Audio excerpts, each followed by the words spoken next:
Yves Carteuil-Wels, donc je suis professeur à la faculté de droit à l'université Saint-Louis Bruxelles et parmi d'autres thématiques, je travaille depuis un certain nombre d'années sur la question des aliénés délinquants, entre guillemets, pour reprendre une expression ancienne et un peu éculée. Aujourd'hui, les personnes ou la manière dont sont prises en charge, traitées par la justice, les auteurs d'infractions atteints d'un trouble mental. Ce qui m'avait été demandé, c'était d'expliciter un petit peu le rapport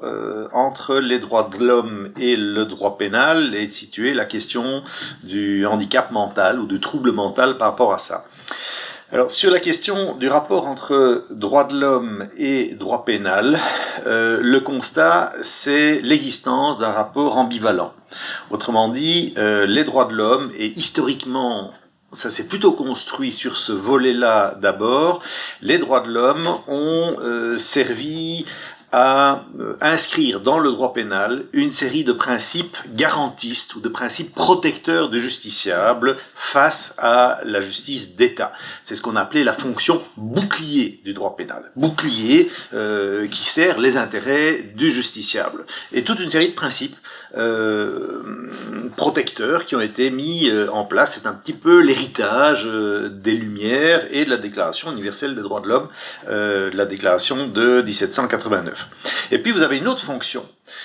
qui est la fonction épée des droits de l'homme. C'est-à-dire que, au nom des droits de l'homme, il y a aussi une dimension du droit pénal qui est incriminatrice, qui crée des incriminations, qui parfois déroge aux principes protecteurs pour poursuivre avec plus d'efficacité des infractions qui ont été commises et pour protéger alors des droits de l'homme qui seraient mis en danger par ces infractions, par ces comportements. Donc une relation ambivalente entre droit pénal et droit de l'homme, les droits pénals servant parfois de bouclier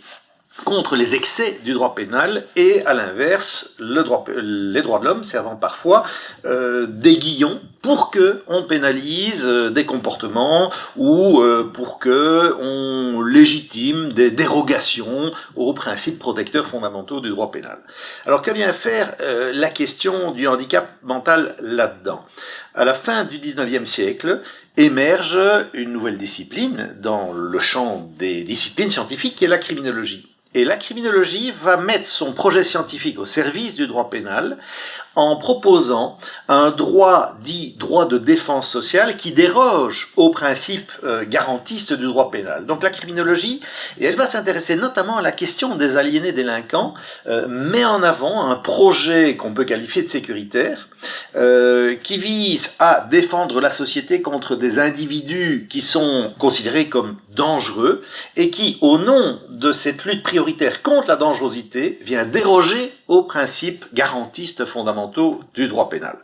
Donc, très vite, cette question de la dangerosité des aliénés délinquants va s'imposer comme un problème.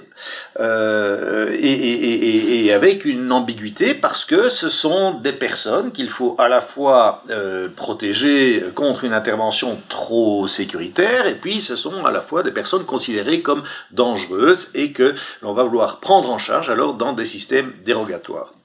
Ça m'a amené alors dans un deuxième temps à évoquer la jurisprudence actuelle de la Cour européenne des droits de l'homme sur la question du traitement de ces aliénés délinquants, de ces personnes auteurs d'infractions atteintes d'un trouble mental et de leur privation de liberté. La Cour européenne des droits de l'homme accepte l'idée que des auteurs d'infractions atteints d'un trouble mental soient privés de leur liberté, mais à certaines conditions. Et la Belgique a d'ailleurs fait l'expérience d'une série de condamnations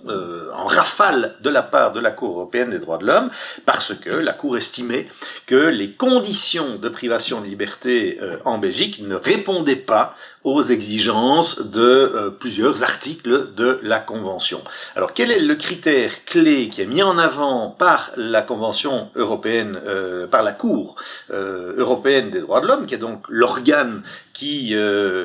contrôle le respect de la Convention, le critère clé, c'est pas tellement l'institution dans laquelle ces personnes sont hébergées, si j'ose dire, et je mets hébergées entre guillemets, mais bien le niveau de soins dont elles bénéficient dans le cadre qui leur est réservé. Et constat, en ce qui concerne la Belgique, dont j'ai eu l'occasion de parler, le problème majeur concerne l'internement de ces personnes dans des annexes psychiatriques de prison,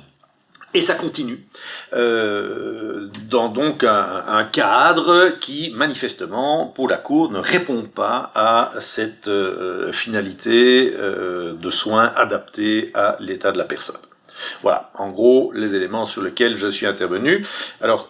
ce passage par la Convention européenne des droits de l'homme et par la jurisprudence de la Cour est intéressant parce qu'elle traduit, cette jurisprudence de la Cour, encore une perception médicale du handicap mental. Le handicap mental est une réalité, c'est quelque chose qui existe, donc il faut le traiter, donc une plus grande confiance quand même dans les institutions psychiatriques pour traiter ces personnes. Alors que, j'ai pas eu l'occasion d'en parler, mais j'ai un collègue, Louis Triaille, qui s'en est chargé, si on se penche sur le système de la Convention sur la protection des droits des personnes handicapées, Convention ONU, on est là, une convention internationale au niveau mondial, cette convention-là, et le comité du droit des personnes handicapées, qui en est l'interprète et le contrôleur, a une position un peu différente, plus proche d'une modélisation sociale du handicap, plus critique de toute forme d'institutionnalisation, sauf en fait, me semble-t-il, dans le cas où on est avec des personnes en situation de handicap qui ont commis une infraction. Et là, vous avez une espèce de paradoxe qui est quand même très très intéressant. La Cour européenne des droits de l'homme dit, ces personnes-là doivent être traitées plutôt dans ce que j'appellerais des asiles sécurisés, des asiles prisons. La Convention ONU de 2006 sur la protection des droits des personnes handicapées, telle qu'interprétée par son organe, le comité, aurait plutôt tendance à privilégier l'autre filière, qui est celui d'une responsabilité pénale de ces auteurs, et donc d'un circuit qui pourrait les amener en prison. Donc vous avez asile, prison, asile sécurisé d'un côté, Cour européenne des droits de l'homme, et de l'autre, c'est plutôt le modèle de la prison-asile. Et ça nous renvoie à une tension qui était déjà très présente et qui a été travaillée au XIXe siècle, comme quoi l'histoire n'arrête pas de rejouer très régulièrement dans des contextes différents les mêmes plats.